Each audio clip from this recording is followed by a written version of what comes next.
ಕಳೆದ ವರ್ಷ ಪ್ರವಾಸಿಗರಿಗೆ ನಿರ್ಬಂಧ ಹೇರಿದ್ದ ಮುರುಡೇಶ್ವರ ಕಡಲ ತೀರಕ್ಕೆ ಹೊಸ ವರ್ಷದ ಮೊದಲ ದಿನದಂದು ಪ್ರವಾಸಿಗರಿಗೆ ತೆರಳಲು ಮುಕ್ತ ಮಾಡಿದ್ದಾರೆ. ಹೊಸ ವರ್ಷದ ಆಚರಣೆ ಬಳಿಕ ಜನವರಿ 1 ಬುಧವಾರ ಸಂಜೆ 5 ಗಂಟೆಯಿಂದ ಸುರಕ್ಷತಾ ಕ್ರಮ ವಹಿಸಿ ಕಡಲ ತೀರಕ್ಕೆ ತೆರಳಲು ಜಿಲ್ಲಾಡಳಿತ ಅನುವು ಮಾಡಿಕೊಟ್ಟಿದ್ದಾರೆ. ಕಡಲ ತೀರಕ್ಕೆ ತೆರಳಲು ಅನುವು ಮಾಡುತ್ತಿದ್ದಂತೆ ಪ್ರವಾಸಿಗರ ದಂಡು ಒಂದೇ ಸವನೆ ಸಮುದ್ರ ತೀರಕ್ಕೆ ಬಂದರು.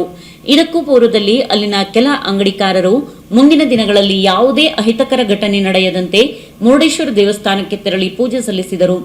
ನಂತರ ಕಡಲ ತೀರಕ್ಕೆ ಪ್ರವಾಸಿಗರು ತೆರಳುವ ಮುನ್ನ ಈಡುಗಾಯಿ ಒಡೆದು ಪಟಾಕಿ ಸಿಡಿಸುವ ಮೂಲಕ ಕಡಲ ತೀರ ತೆರೆಯಲಾಯಿತು.